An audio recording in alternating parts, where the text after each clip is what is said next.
Your new favorite country music festival is here and right in your backyard. The Country Fair is bringing Zach Bryan,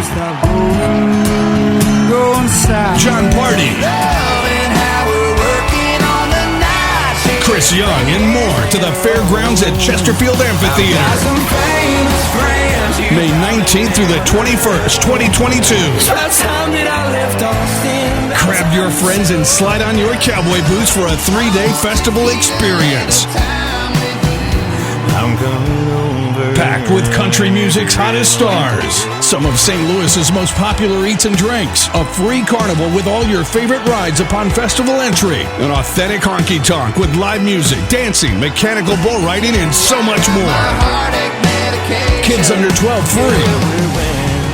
Get your single-day ticket starting at $20 or 3-day passes now at ChesterfieldCountryFair.com. Hey everybody, Shane Presley here, Rock Paper Podcast. Thank you for checking out another episode. Today features returning guest Matt Rudolf. You've probably seen Matt around town with the Extra 3, and he also plays with All Roostered Up. And today he returns with his brother Larry, and we had a lot of fun talking about their story. So hope you enjoy this one. Do want to remind you that Rock Paper Podcast is brought to you by Roughneck Beard Company, an American Rambler located here in St. Louis, Missouri, over in Maplewood area. Stop in and visit the shop or shop 24/7 at roughneckbeardcompany.com. Use my code RPP15 for an exclusive 15% off your purchase. Roughneck Beard Company is proud to present a brand new beard oil blend, Comeback Kid. Spring is upon us and the world is in rebirth. The pandemic seems to be winding down and the life is beginning to resume. Try our brand new invigorating blend of lemon, peppermint, black pepper, rosemary, and ylang. It's the perfect blend to bring us all back to life. Comeback Kid, now available at roughneckbeardcompany.com. And again, use my code RPP15 for 15% off your purchase. And that includes all your favorite beard oils, beard balms, junk powder, any of their fine products over there. You can get soap, combs, all kinds of stuff. Again, roughneckbeardcompany.com, and tell them Shane sent you. Also, big thank you to my friends at Friendship Brewing Company in Wentzville, Missouri, and coming soon to Hannibal, Missouri. Just announced the other day that they will be opening a new location in Hannibal. But yeah, visit them in Wentzville, Missouri for all your craft beer needs. Over 25 rotating taps, full menu of all kinds of delicious food, burgers, flatbread, pizzas, nachos, pretzels, all kinds of tasty things. And you can hear some great live music this week on Friday, May 6th, Steve Kyle. And on Saturday, May 7th, James Birtle.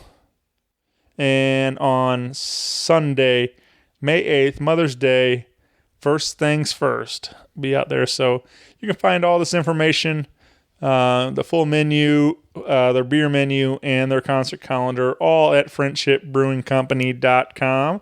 Be sure to get involved with them on Facebook and Instagram for more information. It's always a good time out there, especially it's perfect patio weather happening this spring. So get out and enjoy some patio beers with them over there at Friendship Brewing Company in Wentzville, Missouri. Big thanks to everybody who has already done so. But if you need a new Rock Paper Podcast t-shirt, hat, tank top, or any of that, you can head on over to buyjack.com/rockpaperpodcast. And your support means everything to me. I appreciate you all. Continue to help grow the show for over, actually in May here, we hit 8 years of this show. So thank you for keeping it going all these years. Thank you. And if you need me, of course, you can find me at rockpaperpodcast.com. Hit me up on the socials. Feel free to email me at rockpaperpodcast@gmail.com.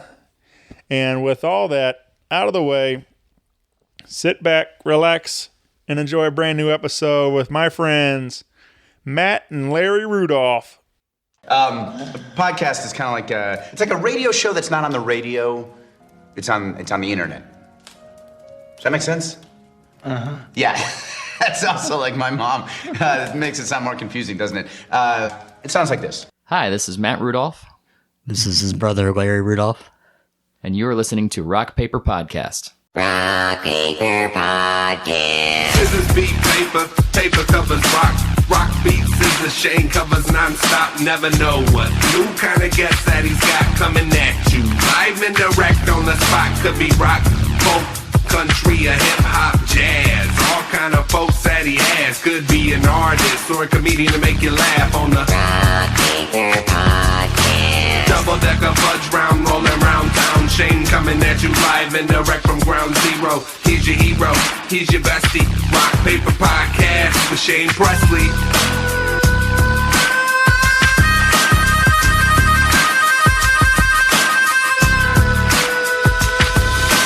Rock Paper Podcast. Hey everybody, Shane Presley here, Rock Paper Podcast, coming to you from St. Louis, Missouri. Hanging out today with Matt and Larry Rudolf. Welcome to the show, guys. Hey, Thank you. thanks for having us. Yeah, this is fun. Returning guest, Matt Rudolf. So welcome back, man. Thanks. This a little different this time around with without Steve and Danielle with us, but we got Larry joining us, and this is our first time getting to meet. So always enjoy doing this show and getting to meet new people and all kinds of hearing different stories and everything else. So thank you for being here today. Yeah, thanks for having us. You guys hit me up a while back. I think we've been trying to do this for several months and a couple reschedules and stuff, and we finally made it happen. And you guys were telling me about that you wanted to share some of your story, and I was like, well, yeah, let's do this. I mean, like I said, I'm always down to hear some storytelling and stuff. But you guys, Jim Doyle was Yeah, Jim Doyle. a friend of, and that wanted to kind of have you guys on. So Yeah. that was sort of the gist of this, right? Yeah, so Jim was a radio host for, I forget what station, but he's been a radio host for years. Yeah. And he always thought that it would be really cool to have us on and basically ask us, because we started playing guitar when I was 6, he was 9. We started taking guitar lessons at the same time, and he thought it would be cool to hear the history of how, we went on from starting lessons together, and then I went on to continue with music. All right. Larry chose to go and become a doctor. Yeah. Slacker. Well, let's start there. Yeah. Like, let's start with so 6 and 9, right? You both signed up for what was were you guys like even before the lessons? Were you guys like playing music at the house together and stuff, or was it just or was that just the start there? You guys both like, let's go ahead and try to do something with this. It was mainly our dad that got us into guitar. Actually, our dad's guitar is right over there in the corner. Yeah. But I remember. I don't remember where we were going, but I remember being in the car. We were going somewhere as a family, and he had just put it out there. He said, do you guys just want to try playing guitar? I want you to stick with it for a month, and if you hate it, we never have to talk about it again. But if it's something you enjoy, we'll keep you in lessons and as long as you want. And we agreed to try it, and it was just so much fun. I remember we had one teacher for our first lesson and our first lesson only. His name was Dan. I don't know why I remember that. But then we went on to have another teacher that we had for the next, how long was it? Years. Yeah, at least a couple years. I want to say more like 4 to 6 years, maybe. All right. His name was Nick Navin, and He Still is. yeah, it still is. That's still his name. Yes. Shout out to Dan and Nick. No, after that first lesson, our first song we played, it was just basically the first 4 chords, I think, to the Eagles song Lion Eyes. And our dad sat in on that. And so he had a guitar, but did he play too? yeah. Very briefly in what would that have been, like the 70s, early 80s maybe. He had friends that would play music. They never, did it professionally or anything like that. But he held on to the guitar for years, obviously. Alvarez acoustic over there, and it's still in great shape. But nice. After that lesson, we thought it was cool, and so I think I got that vinyl at home, and we put the vinyl of, I don't even know what it was. I think it was the Eagles' greatest hits. Yeah, so kind of was there's this is a real song. There's more than just 5 chords. Right. Yeah. That's funny. I don't remember that part happening. But yeah. Man, I love the Eagles. There's all sorts of great tunes from those guys. But I worked with this guy last summer for the school district, and he was like had that like Eagles greatest hits like on repeat the whole summer. Like that's all he wanted to listen to, and I'm like, you just ruined me for it. I'm like, I don't like you. I can't listen to the Eagles anymore, man. Like it's just like I'm like you gotta have something else you want to play. Like I mean, like no matter how great a song is, I need more variety than just like the same 15 songs over and over. So, and of course he would like try to sing them too. So like that didn't help. And so I think I'm finally like a year later, I'm finally starting to like be able to listen to Eagles again. But like it was a long time. Like if it came up on the shuffle or something like that, I'm like I just had to skip it. I'm like, Lion Eyes is definitely one that I've always enjoyed. I just kind of the smoother, softer side of what they do, and but I imagine that's got to be a good feeling though, especially when they're 6 and 9, like you were saying, like actually like figured something out, learning like, hey, Dad, here we go, check this out. Yeah. It's funny because I now there's times where I'll play with Ethan Jones, and that's the song that we start off with. Yeah. And I didn't know that. Yeah, I don't know that he knows that that's the first song I learned, but that's. And then you had that little. It was almost a toy guitar. It had nylon strings. Yeah. So it was classical, brand new. It was $40, and the brand on it was Play and Learn. Okay, that's cool. Yeah, that's what I did. That's what I plan on doing. Right. I still have the guitar in that order. Yeah, I still have the guitar, and it's got its issues, but Yeah. I wasn't very careful with it when I was younger, so it was about 24 inches long. Yeah, I think technically it's a half-size guitar. So right. Yeah, but for little 6-year-old me, it was easier on my fingers, and I could actually reach over the top of it to get the strings. I first started to try to learn on a 3/4 size guitar, and that still was too big. The guitar itself was taller than I was at the time. So, yeah. So you guys doing lessons for a few years, and I guess that's going well. I mean, you guys are really falling in love with it and stuff, playing guitar together and stuff. Yeah. That's where all the music really kind of started taking hold. Yeah, and I think it was a year into us playing, we then got our first electric guitars. That was a leap of faith by our parents, I'm sure. Yeah.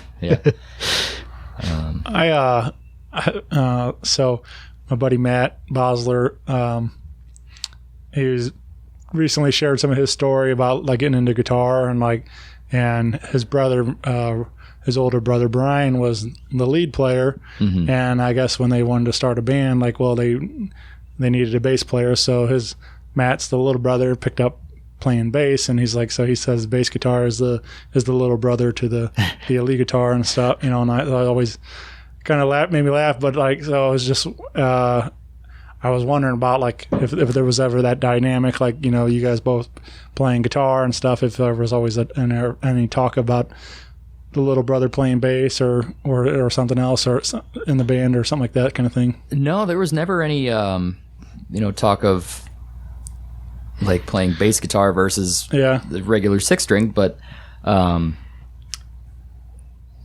mean we were just it was a healthy competition, right? Well, sometimes not so healthy, but I think looking back, we did motivate each other to continue to get better. And there were times when we would practice together and actually help each other out. Other times, that wouldn't be the case, Yeah, I mean, I think a lot of my period of falling in love with guitar was after we got those electrics, those Jay Reynolds guitars. Oh yeah, Jay Reynolds. Actually, it's over in the corner. That's going to be a theme here, but just finally being able to turn on the distortion and I mean, playing Metallica on a Strat copy. there were days we'd be playing or practicing 2 to 4 hours at a time, and just trying to really nail that Crazy Train intro, and no, I mean, that's where I think that's where we started to really branch out into different classic rock, music. That's when we started acquiring music off the internet super legally now. But shout out to LimeWire. Right.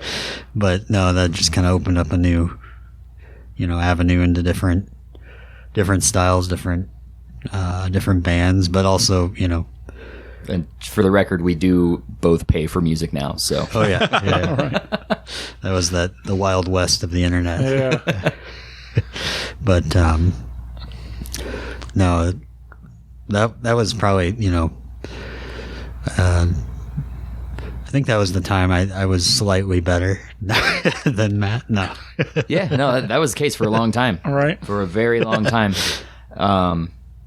I don't remember at what point you had said that changed, but high school. Ultimately, that doesn't really matter. Yeah. But yeah, so there were a couple performances that we did when we were like 8 and 11, I guess it would have been. There was always these Christmas concerts that our lesson studio would have at some church. Zarky Music Studios is where we took lessons, by the way. I think not just us, but a lot of people owe their success to their existence. Yeah.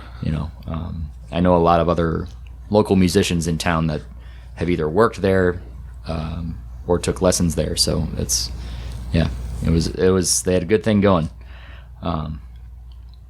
But yeah, they would put on these Christmas concerts, and the first one that we did, we worked up an arrangement of Carol of the Bells by it was based on the Trans-Siberian Orchestra version. Yeah. Obviously not as crazy. In my mind, it was, like, at the time. Well, yeah. Yeah. And we got a standing ovation for that one. All right. There was a part in the middle that whatever was happening on the record was just way too hard, and so we cut that part out, and he actually came up with something of his own in order to fill that gap, and it turned out really, really well. Yeah. You got any is there home video of that or somewhere somewhere there is. I would have to do some digging right. in order to find that, but yeah. I think we're maybe 11 and I think that was the same year that we got our electric guitars, which we were only a year into playing at that point. Right. And it's funny because anytime that he would get music equipment for his birthday's in September, mine's in October, so I would always get my birthday present early, because my parents didn't want me to feel left out on, because it's something we were pursuing together. So. Right. Yeah, man. Yeah. So obviously that went well. Big standing ovation, he said. And, you said something along the lines in the text about that you guys had a Rush band, tribute band or something for a while. Yeah, we did. Yeah. So was that? I guess that was that soon after or so around this time too, or that was that was in high school. Oh, high school. We were in high school jazz band at SLU, and how did that even come to fruition? So let's back up a little bit because we did a thing for our grade school. They had a talent show, right? And a bunch of friends all got together, mostly people that were his age, and then there was me. But we did this band thing for that talent show, and then at one point the drummer for that sold us his drum set, and my parents bought it from him because he was getting something better, and it was a complete surprise. We thought we were just going over to this guy's house for band practice, and he handed Larry the key, the drum key, and he said, I passed this over to you. And the drum set was still set up, but they put a sheet over it, and then we were both just like, this is ours? Okay, cool, thanks. And, shout out to Preston. Yeah, Preston Seymour. He played in a metal band, if they're still together. They were touring Hallow Point. Point, yeah. He's been on the show. Yeah. Yeah, man. Those guys they rock for sure. I don't think they're active right now, or I don't know what happened with over there. I think they're on a hiatus of sorts. Yeah, but I do like those guys a lot, though. They're a lot of fun. Yeah. So after that, I got into playing drums.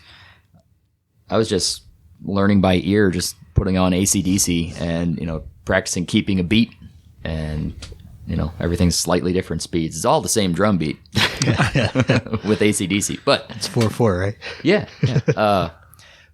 But no, I started exploring other songs that were progressively more difficult, and I tried my hand at Dream Theater once, and it didn't go well. All right.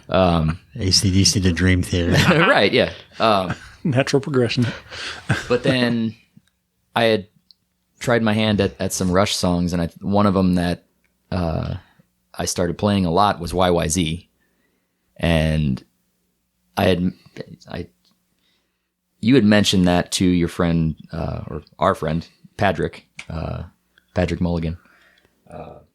He was the bass player in the high school jazz band, and when I found out that he was a huge Rush fan, I asked through you if he knew YYZ and if we wanted to try that for the high school talent show.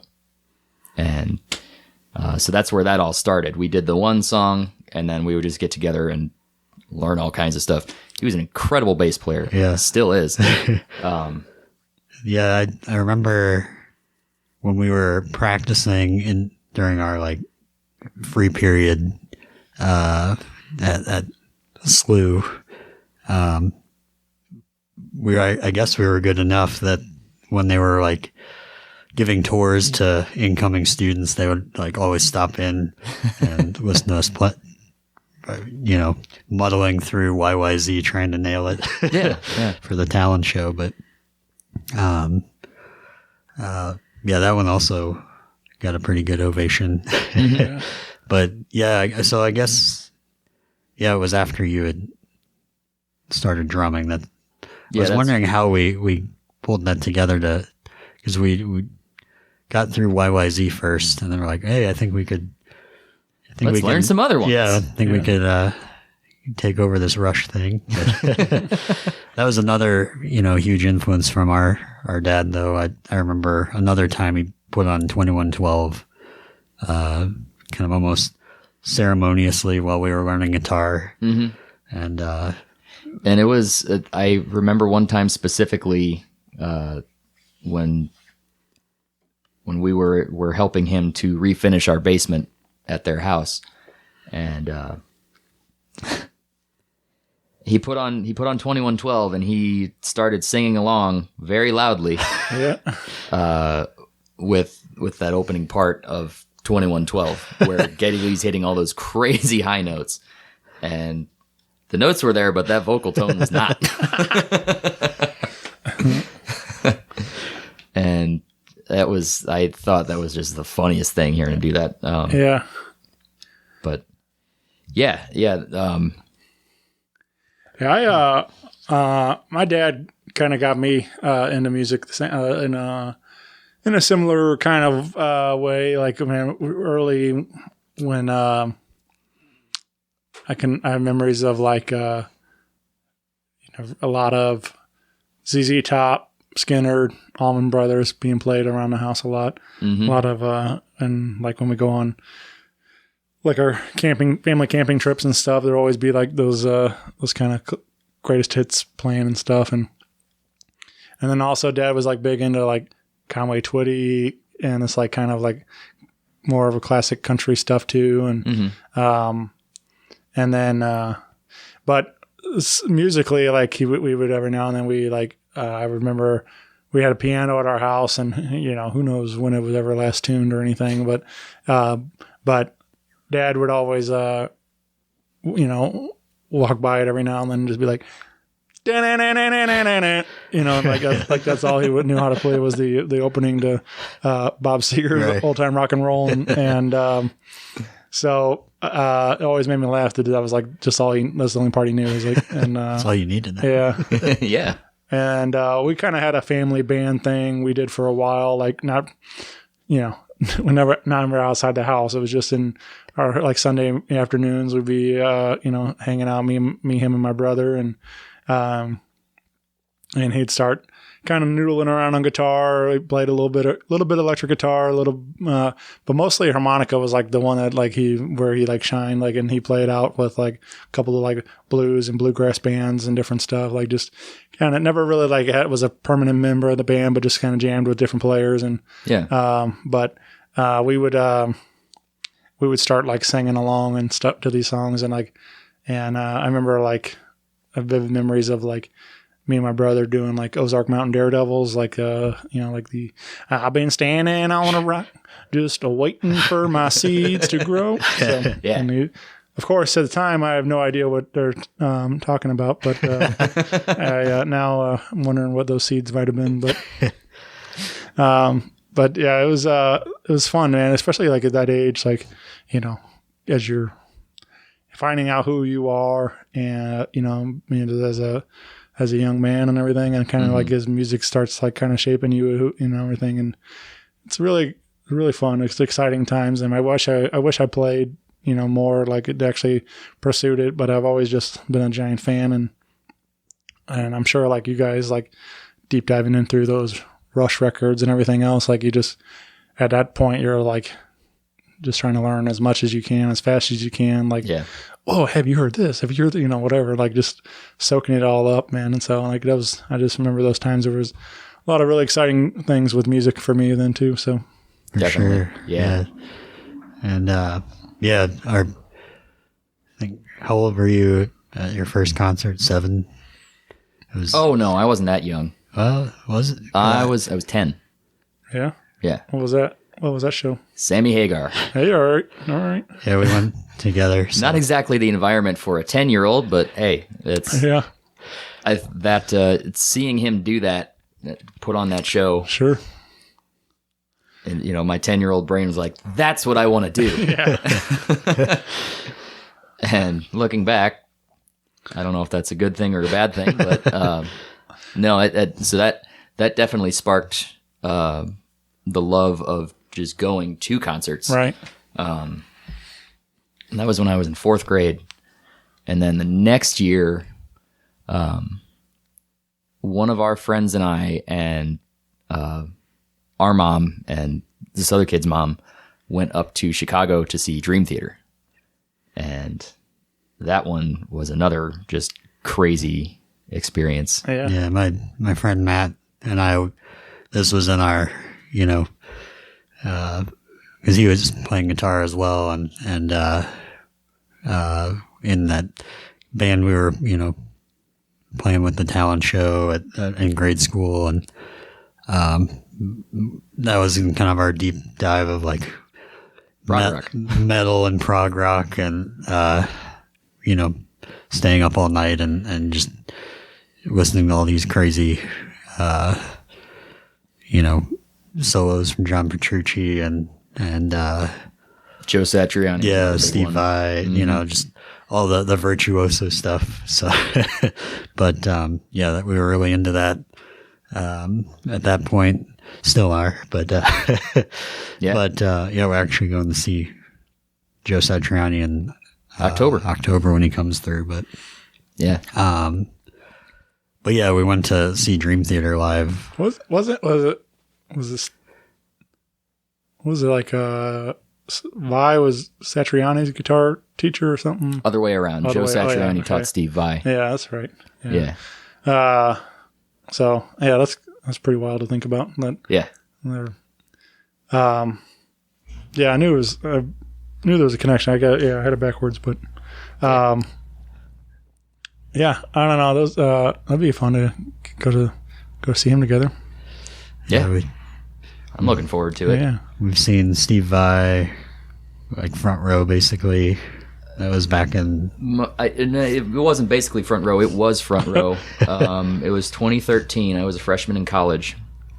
And I remember specifically, I would talk to one of my teachers and let them know that I was getting to go see Steve Vai, and I would be out of town. I'd miss a class or two. And he told me, he said, you might be able to get that excused and consider it professional development because you're going to hear, someone on your instrument. All right. And, it's a worthwhile experience. So I tried that and they didn't they didn't approve of that. They were like, you're only going to be gone 2 days. Just do the work that you're going to miss. Hey, you gotta shoot the shot though, right? Exactly. Yeah. They did tell me though, they were more like, don't worry about the work until after you come back. Right. Go enjoy it. But yeah, so it was cool. I remember I got a fist bump from Steve Vai that night. Nice. Yeah. Yeah, I got to sort of not exactly dive bomb, but kind of wobble the whammy bar there. Yeah. But he definitely gets the crowd involved. I think, what was it, a couple dozen people up on the stage at some point. But yeah. But was that your first concert too, the Sammy show? Yeah, we went as a family. So my first one, I remember like asking my mom to take me to was Matchbox 20 in 1997. Nice. At Enterprise, whatever Sabbath or whatever it was then. So with Semisonic and Soul Asylum opening up. Nice. That was the first, that first record came out from Matchbox 20 and was like massive, and I was like, that was big one for me then. I was like, and my mom took me and my buddy Chuck, and it was a good time. Solid 90s show. Yeah, for sure. Not quite 10, but I was thinking of like, just you're talking about how like not really a great atmosphere for a kid, but I was thinking there was a fast forward a little bit later. I think it was like 99 or something in that area. There was this show went to at like a Z107 summer party thing, and maybe 2000, whatever it was, but it was right there like, or maybe not. No, it had to be like 99 because like Sugar Ray was there.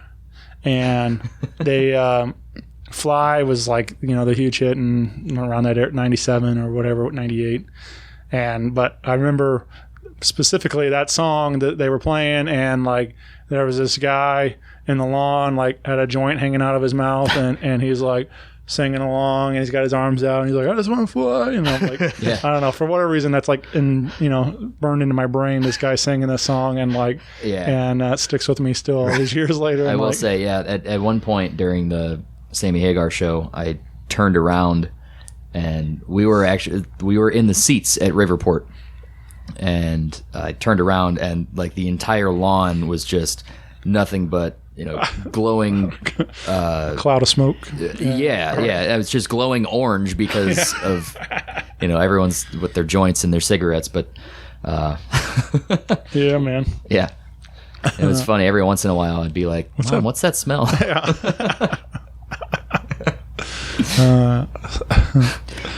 Yep. It was a good time though. Yeah, man. Rock and roll. But we did Bonnaroo 5 years in a row together. So I only went 4 times. I guess that's your right, that first year. You went without year. me. Oh. Yeah. Because you were also pretty young. Yeah. I was before high school for you. I was in high school at the time.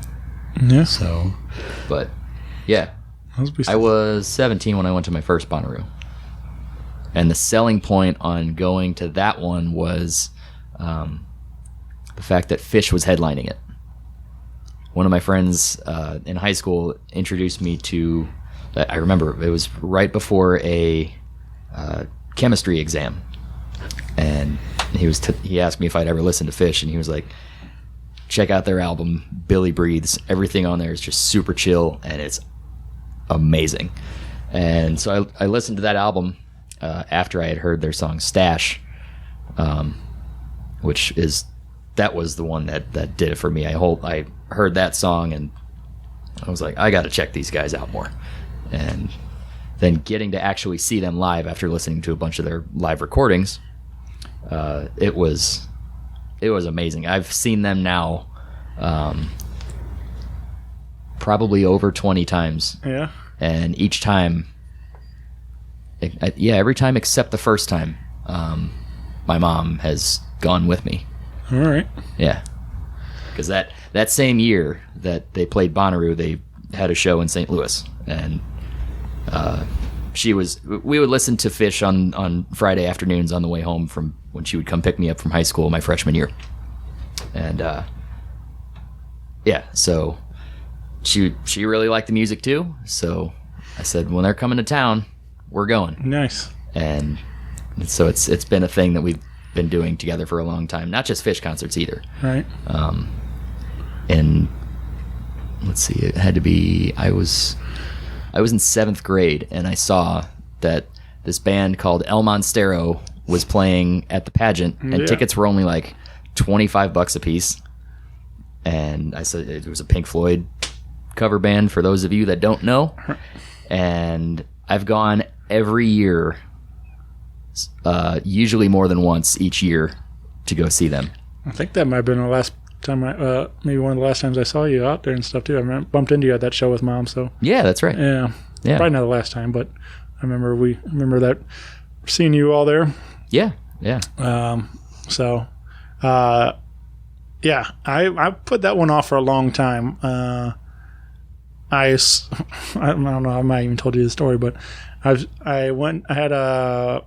people gave me some free tickets to go, see these tribute bands, and I'd seen a couple of really awful ones that I didn't like at all. And so I kept thinking that, I'm like, no. Every tribute band is the same way. I heard tribute band. I'm like, no, I don't like that. I don't want anything to do with that. And everybody kept saying, this El Monstero is like really good. And I'm like, all right, well. Anyway, so I ended up getting, somebody gave me tickets or whatever it was. Somehow I ended up going for the first time. And it just blew my mind. I was like, holy shit, like these guys, there's a very big difference in tribute bands, that term, and absolutely, and those guys are top tier, like incredible show. I mean, visually and audio too. Like you just close your eyes and it sounds like the record, and then you open your eyes and you got this wild Cirque du Soleil type of show, and it was just so much fun. Yeah. And I've been the same. I usually go a couple of times, and I've been just about every year since then. And I don't think I went to any of the COVID shows during whenever they tried to do limited capacity things or whatever. But I did I went this in 21, and so it's good to be back in there and seeing the show again. And yeah. And then I've been to the summer shows too. Like I've been to a couple of those, and those are always fun. Yeah. You get the helicopter to fly over. Yeah. Yeah. And which they're going to do again this year. They're doing with In Living Color, which will be it'll be a wild night out there. That's right. Yeah. But yeah, that's cool that you have that with Mom. That's why I had a lot of fun with my mom going to shows with her. Especially after she retired, we would hit up a lot of shows, and she would go to Sean Cannon's Voodoo Players with me when I went working at the door at Oyster Bar, and she'd just ride along for the night to watch the show and stuff, and things like that. So we went to a ton of concerts together, and it was fun to have that, where just another moment to hang out and stuff, spending all that time together and things. So it was cool to have that. But yeah, man.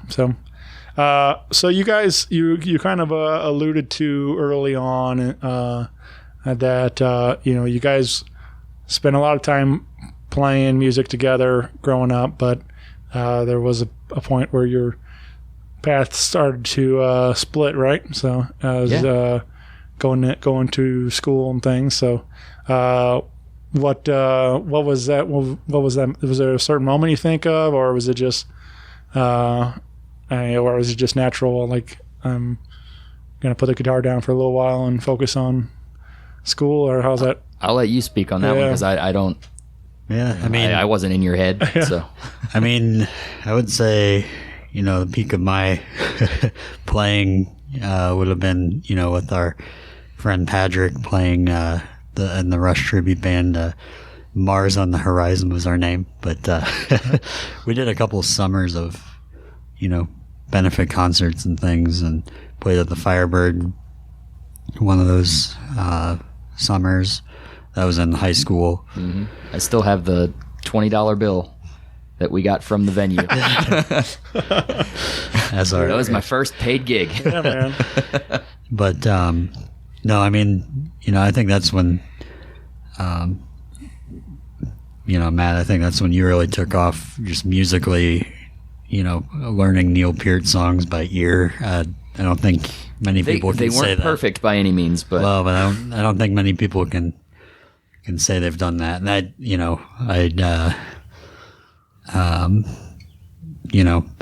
it's pretty spot on if you ask me. But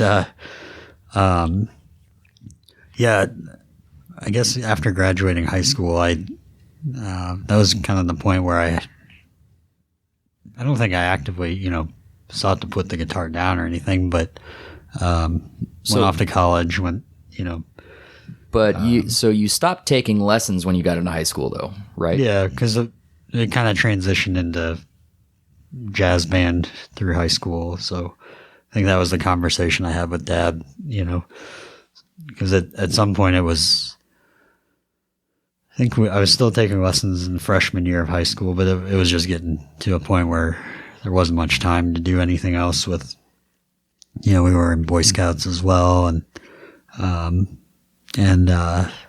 trying to be active there and keep up with school.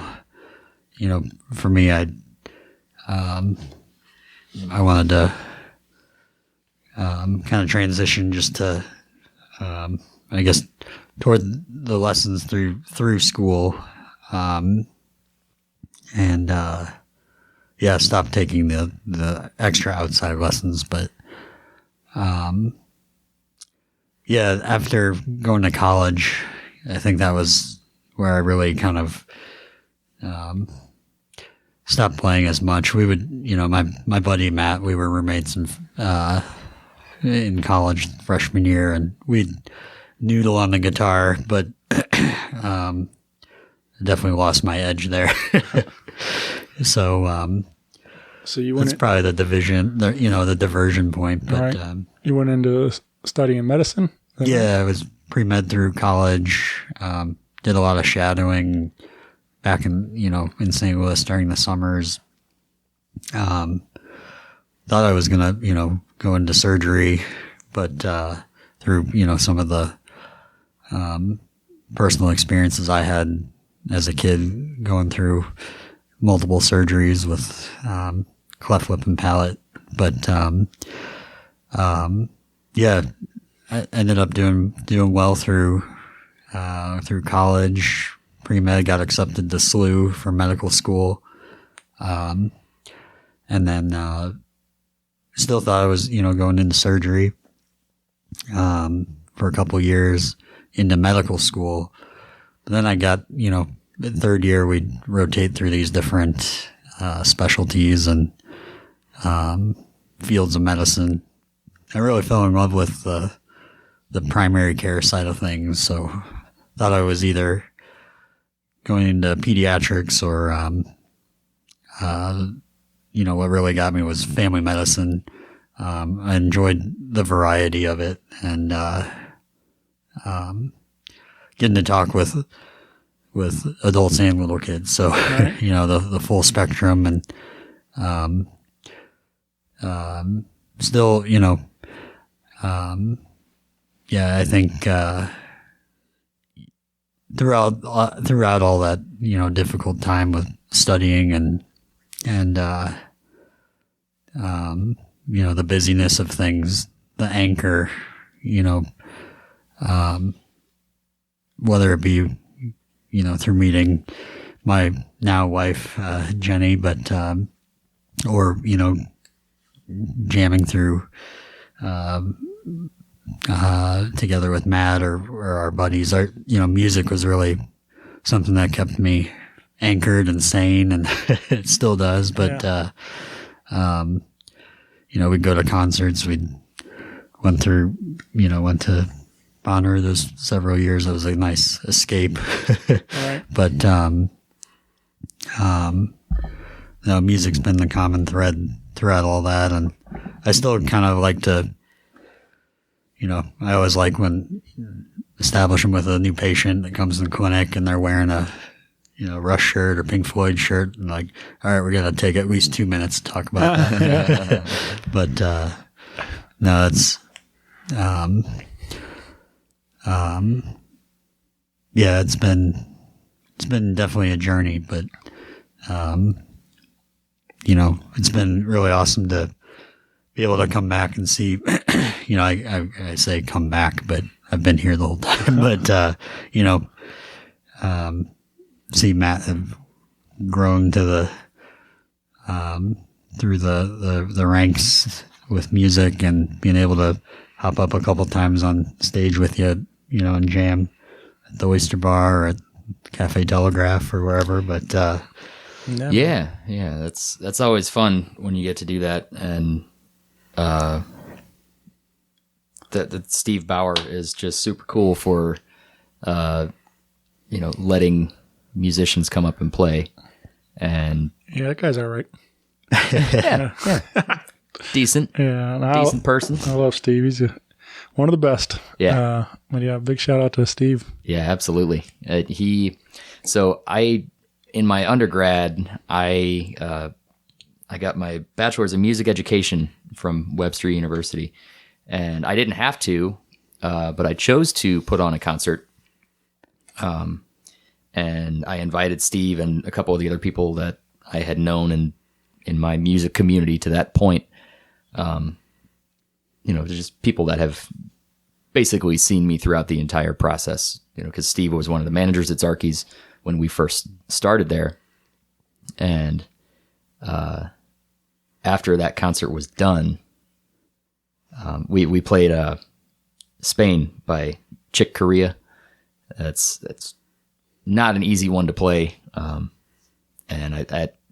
after that was the last tune of the concert. After that was done, Steve came up to me and he said, his exact words were, "Holy shit, I knew you could play, but I didn't know that you could play like that."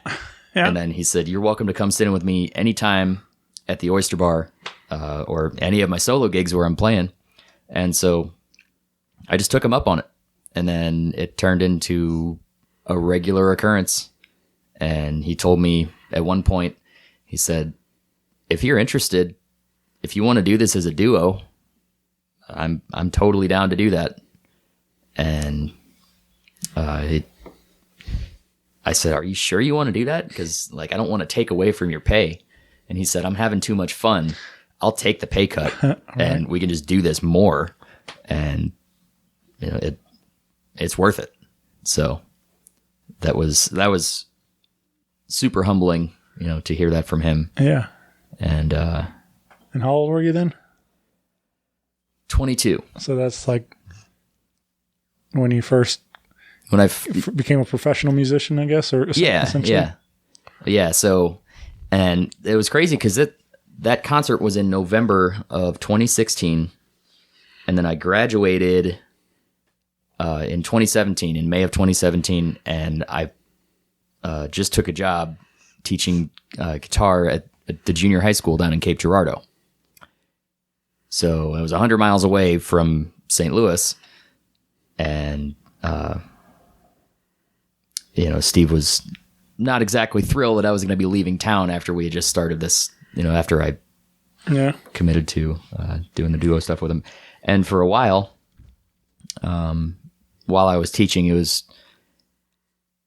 you know, I wasn't able to be up in St. Louis every weekend. But then it got to a point where he would text me early in the week and he'd say, I'm doing a gig this weekend. Come play if you want. I can pay you. So I just started coming up every weekend. And, you know, it became a regular thing. And then when All Roostered Up needed another guitar player, they looked for about a month, and I subbed with them a couple times in that time. And I would hang out with Steve on the weekends after shows were done. And I told him, I said, I'm willing to make the drive. It's too fun. Yeah. And in March of 2018, so towards the end of my first year of teaching, I was hired to be in the band officially. Nice. So I was making that trip up every weekend for the next year. Yeah.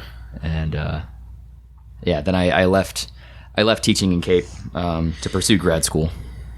So, and that's just about done now. I have one more big test I have to take. Yeah. But it should be official in May. Yeah, that was part of the I mentioned some of the reschedules. That was some of it. You were my part too. But you had your calendar pretty booked up with school and things and preparing, studying and and you just had this big concert, right? That you were. Yeah, so I was given the option when I started grad school. Instead of writing a thesis, I was allowed to put on a concert. Sounds like a no-brainer right there.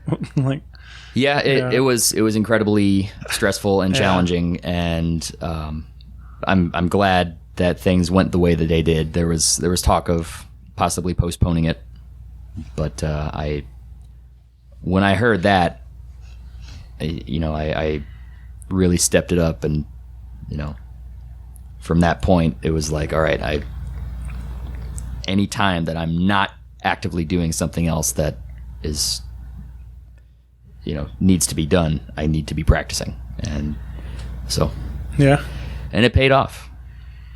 Man. Yeah. Help of Ian and with the help of my bandmates throughout the entire process too. Ian Bushman and Matt Davis, also from All Roostered Up, they were on the concert with me, and then we had a drummer who I knew the first time I was at Webster. His name's Tim Moore. He killer jazz drummer, and all those guys, a huge help. I mean, Matt and Ian both hosted rehearsals, because it's they had the space to do so. So it was an awesome show. Yeah, man. Yeah, it was. I knew you played well, but not that well. It had its moments for sure. Yeah, Yeah. So what's next? And I mean, like you said, you got one more big test, and then that'd be, and then graduation, or Yeah, then graduation, and then I will be completely honest with you right now. I don't know entirely what I want to do. I've been kicking around the idea of going back into teaching. That a lot of people out there have said that, teaching right now has its drawbacks. Sure. But I didn't hate the job. right? Probably the most challenging part was, basically the drive. Yeah. Like traveling back and forth every weekend. But the timing of everything, it seemed to make sense. At that point I had a couple years of teaching experience under my belt. I wasn't able to get the guitar program pushed up to the high school as well.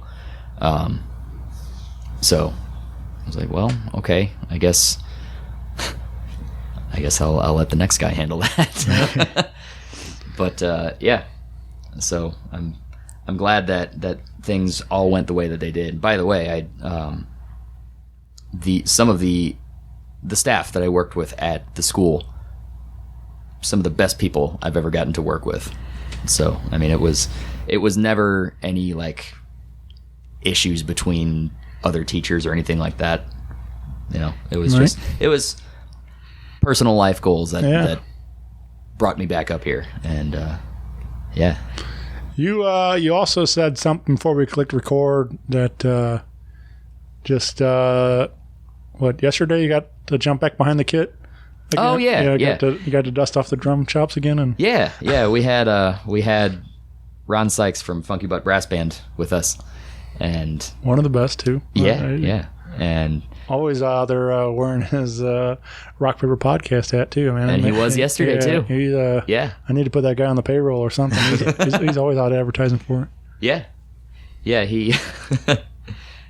It was funny. Steve turned to Ian, our sax player, and before we do the last song, whenever we do "You Can Call Me Out" by Paul Simon, he'll usually tell Ian, play some stuff, and we'll do Paul Simon. And when he said that, I turned around to Ron and I said, "Do you know the chords to When the Saints Go Marching In?"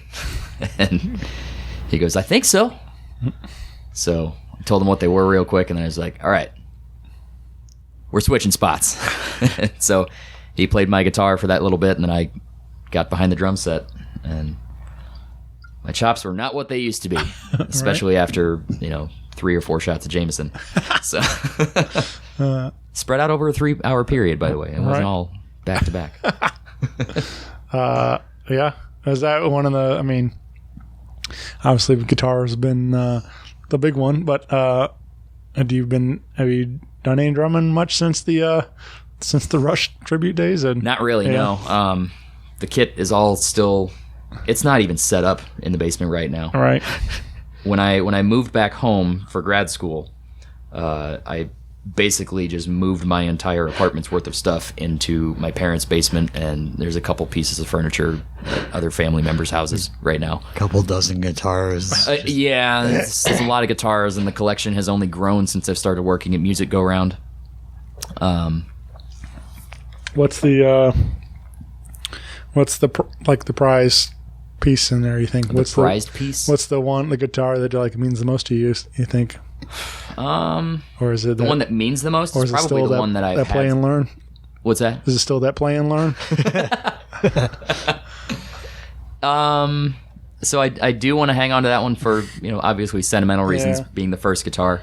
The one that I think I still love playing the most, and I have quite a few. The one I think I love the most it's a PV JF1. It's a semi-hollow body guitar. I bought it with my own money when I got it for my 11th birthday. That was my birthday present to myself. It was $400 brand new, and the case had to be bought extra. And I remember my parents saying, "We'll buy the case. You've saved up enough of your money." So, yeah. Yeah, man. That one, that's one of my favorites. I bought another guitar from Guitar Center right before I bought that one, and Bobby Caldwell, who also worked at Zarky Music, he was a phenomenal guitar player. He's in the Missouri Country Music Hall of Fame. Steel guitar. Yeah. Like the International Steel Guitar Academy or whatnot. Someone told me, and I would need to verify this, but someone told me that in the liner notes of the Allman Brothers' first album, it says, "Special thanks to Bobby Caldwell. He taught one of the Allman Brothers how to play at one point." Man. Yeah. All right. And what, Willie Nelson too? Didn't they know each other? possibly. I've heard. I don't. I'm not gonna, say that 100%, but it's very possible. Bobby was an amazing guitar player, and this guitar I bought, he told me, he was like, "You don't want that for the kind of music that you play. Take that one back. I have one that's so much better." And it's that PV guitar. So yeah, and he was right. Very cool. But yeah, he was cool. He had a special handshake that he liked to do with my brother and me.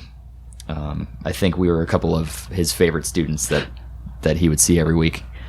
There were times he would interrupt our guitar lesson if he hadn't seen us come in before our lesson started, just to do that handshake, and then he'd turn around and leave. It was cool. All right.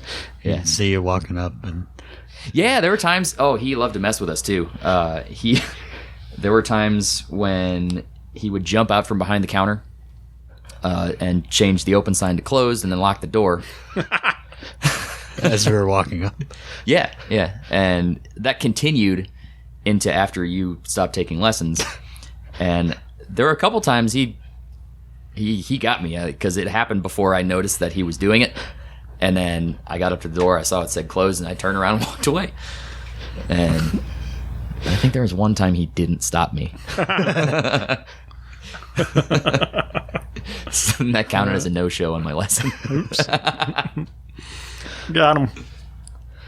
Yeah, man. That's I don't know. I wish I knew more about guitar. Like, I think they're pretty. I think they're cool. Like it just and I see all these guys playing all these different models, and they all have their own, different characteristics and stuff. But I don't know.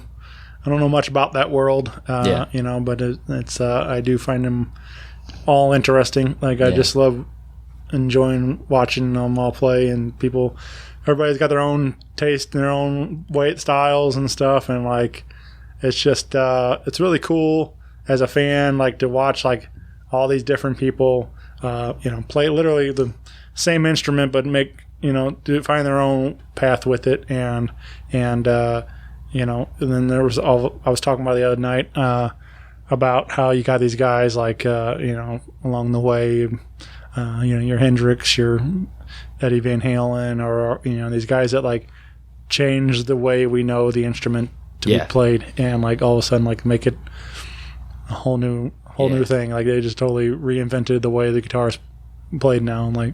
And so those are interesting moments to think about those through history. These guys that picked up the guitar just like you guys did, and someday they change the face of the instrument, how we know it. So one of the things that stuck with me was when I was teaching in Cape. One of the band directors showed a video of it. He was a trumpet teacher, and he was teaching beginning trumpet. And one of the things that he said to his class it might have even been just the first day of class, he showed him this video, and he said, "There was a time when that person that you just heard played worse than you guys are right now." Right. Which is true. There's very few people out there that can just pick up an instrument and immediately they're good. Yeah. And the whole child prodigy thing, it still takes work. At a certain point, If you just let it, if you just keep, playing the same thing over and over, you're going to hit a plateau. It still takes work to take in that new musical language and get it out through the instrument. So yeah, man. There's just those guys all work their ass off. Like that's the key to it all. Like probably constantly just playing around all day with the guitar, learning as much as you can, like you're saying. And but yeah, I think I think people just assume sometimes that it's just going to be easy right off the bat, and well, that's not the case. Anything you want to do is going to have to require work. I mean, whether it's guitar or whether it's going to medical school and stuff. So either way, you're going to have to work hard to learning and trying to study from everybody that's done it before you. So, but yeah, I think even even do this podcast, man. I think I often get asked, how do I do it? How do I do a podcast or whatever, and that kind of things. And I'm like, yeah, anybody can. You can buy a mic, and people a lot of them start. People have these ideas, and then they realize, oh, that's a lot of work. It's like it's more than just this. It's you got to learn how to edit. You got to learn how to do all whatever. Just there's more to it than just, hey, I'm going to press record and do a podcast kind of thing. So, and then I think I've noticed I think that's the only reason why the show's ever got any of the success that it has is because of the longevity, because I've outlasted every other person doing the pod. Everybody else is we'll do a couple and then they're like, oh, that's not, no, I'm going to move on to something else. And so, right. Yeah. But yeah, I mean, I put in a lot of hours and a lot of work to even get to this level, and just so it was definitely, no matter what you want to do, if you believe in it, you put the work in, you think you'll start seeing results. But absolutely, it's definitely something you got to work towards every day. Yeah. Yeah. But to have the, kind of a common theme I've heard, as we talked about, making our way through this is, we've had the support from parents and family and friends, and a lot of family support, a lot of, support from friends that have basically become family too. Right. And being the only professional musician in the family, it's when it comes to the musical aspect of things, or, how do you deal with this happen, with whatever, if something goes wrong during a gig, I don't know that, I don't know that a doctor is going to be able to speak on that situation. You know what I mean? Do you ever get that? Obviously it's like the, typical movie or, whatever kind of line thing where but why didn't you just go be a doctor like your brother or something like that kind of stuff? Was there any of that kind of, when you decided to pursue music full time and stuff, was there any of that kind of kick back a little bit before you proved yourself and that you made the right call? I wouldn't say there was pushback. There was support, from both my parents. There was a little bit of, I guess really the only pushback was, my dad was insistent on, if you go to school for music, I would like you to do music education so that, you have a fallback, right? Essentially, and it's, I just feel like, that it's that whole thing. And it's kind of hard to see the end goal kind of thing, or especially you just want to, you parents want the best for you all. Always. Absolutely. Yeah. There wasn't ever really a major tension because of that, and like I said, I enjoyed my teaching job and I might go back into it. Yeah. I have not made a definite decision yet. My entire focus for the last 4 months has been get through this concert, finish the degree, and then figure it out. There's there's time, but yeah, I and going to school for teaching and doing the teaching job only helped shape me into the musician that I am. Sure.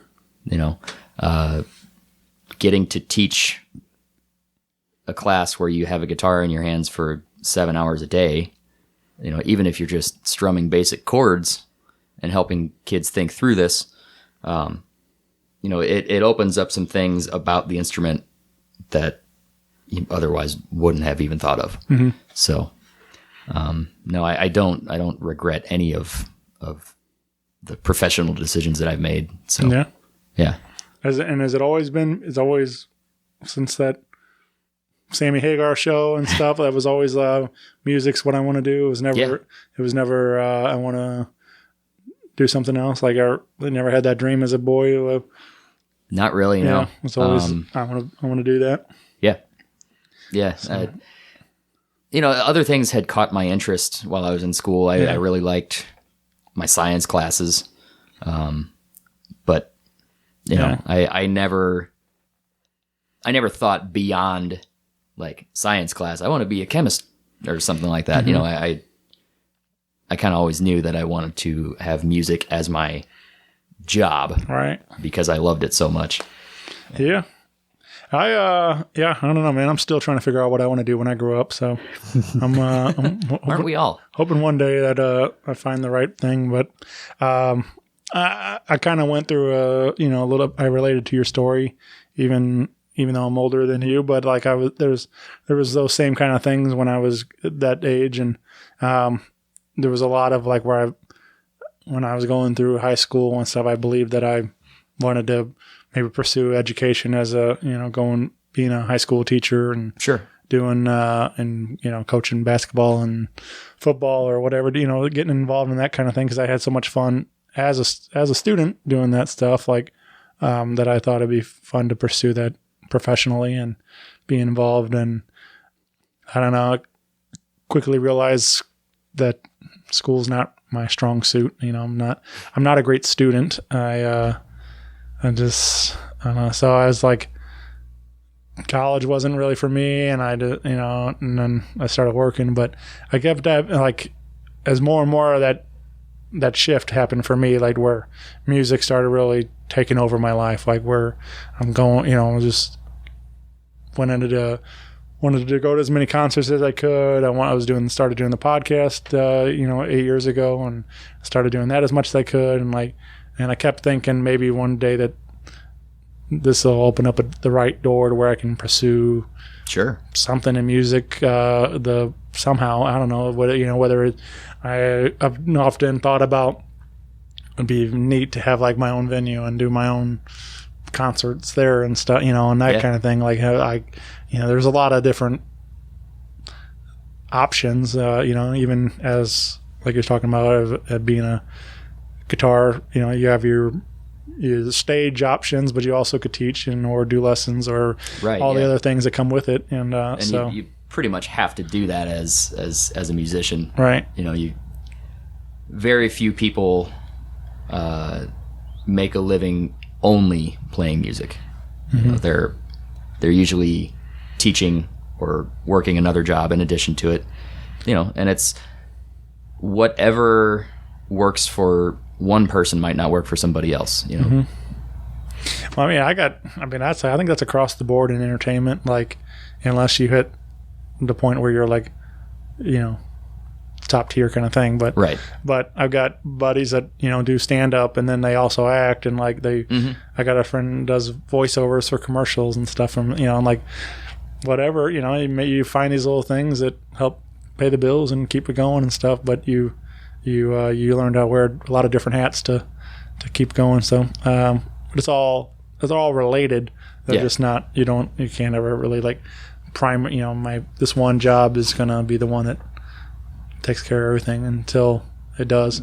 Right. So it's a lot of work to get to that level, but yeah, man. So I don't know. Hopefully we'll all get to where we want to be at here, and things continue to keep pursuing those dreams and stuff. So I see those memes online, like where it's like, think about like where you were 5 years ago when you thought like this is where you want to be at, kind of thing. And I don't know, it kind of puts in perspective, like we're all like doing what we wanted to do. It's just like, but those it's that moving goalpost kind of thing where it's like the dream keeps getting bigger and stuff. But we're all, it's cool that we've got to this point already in our life. So we're doing what we always thought we wanted to do as kids and stuff. And for sure. So, yeah, but yeah, man, it's, I'm excited to see what happens for us in the future, and maybe we'll circle back around and do this, again another day and catch up where we are in life at that time now. So for sure. But I appreciate you guys doing this, man. It's been really a lot of fun talking music and life with you all. And yeah, thank you. Yeah, thanks again for doing this. That's like I said, Jim always thought that this would be really cool to do, and the interview probably would have only been like a 15-minute radio spot or something like that. So it's cool that we got to have an extended conversation about it. But yeah, unfortunately he had passed away unexpectedly. He wasn't ever in bad health or anything like that, and we never got the time to be able to schedule it. So thank you again for doing this in his honor. Yeah, so. Man, I didn't know him, but I knew it meant something to you guys, and I want to support, and if I think it's cool that you to pitch the idea, and shout out to Jim. I mean, I think it's nice that he expressed interest in it and wanted to support too. So definitely, he was a huge supporter of all Roostered Up. Yeah, he and his wife would be there almost every Saturday. So nice. Yeah. That I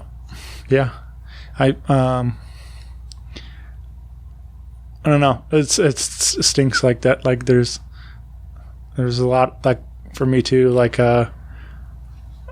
which I try to be better about it now, but like there's been a lot of those where I keep saying I would do it, or even with my own mother, I was like I kept thinking it'd be kind of cool. Like I saw Kevin Smith at this Q&A thing with Jason Mewes at the pageant, and he was talking about his podcast, and just like something clicked for him one day that he just wanted to do a lot more like recording with family and friends, and have these moments and have it all documented, and like something along the lines like that he said really hit me, and was like that like as we get older and like the mind starts to slip and memories fade and things, like the sound of somebody's voice is like the like one of the things that goes first or something like that. And like so to preserve all this audio and have these conversations documented and things like I don't know, it really resonated. I was like, man, I always thought podcasting was cool, it could be fun and silly and things, but like to know that could be something potentially really special about this, even just to catalog all this audio and stuff, and like and I've had a couple of those moments where either past guests are no longer with us, and I've went back and revisited those episodes. But at that moment it resonated. I was like, I should probably start doing more with my friends and family, more, beyond just, entertainers and things. Sure, yeah. And I kept saying something about doing something with Mom, and like it was like, she was like, oh, what am I going to talk about, and like kind of thing. And I'm like, oh, just be, good to talk, have this recorded, and we never did it, and she passed in 2019, and it's one of those things, kind of it's a regret, it's something that sticks with me. I wish we would have just done it, but she did sit in on Al Holiday episode, which I thought was like, it was kind of cool, and having that memory of her actually being there, and like I think she just says hi, but like have that on the show, but so yeah, there's a lot to that, like what Jim was saying, like just like kind of like he wanted to do this, but it stinks that he didn't get to do it. But right, we finally we got to do it in his memory, and so I get it, man. It's those moments kind of get away from us sometimes, and we whatever it is, but yeah. So I'm glad we did it, and this was cool, guys. So thank you for doing this today, and Yeah, thank you and again. be sure to find Matt playing around town with the Extra 3 and all Roostered Up on your Saturday mornings at Broadway Oyster Bar. Yeah. Saturday or afternoon, I guess. So Yeah. that's morning for me at noon, but It's morning for all of us too, Right. but you know, we still make it down. yeah, but yeah, you can find you guys play all over town, so there's a lot of opportunities. Catch Extra 3 at your Cafe Telegraph we mentioned and stuff like. There's a couple Billy of, G's in Kirkwood, Over Under Bar on Washington Avenue. Let's see, what's another one we regularly... Oh, we also play at the Oyster Bar, usually on Sunday nights. Not every Sunday anymore. But, yeah, so we play out all around town, Yeah. so... All right. Well, and yeah, so find Facebook, Instagram, all Yeah, that. And, that's going to be the best way to find us. yeah. But yeah, guys, it's been cool. Thank you. And like I said, maybe we'll do it again another day. Yeah. Catch up. So Sounds good. maybe bring some guitars next time, and we'll... Yeah, definitely. Yeah.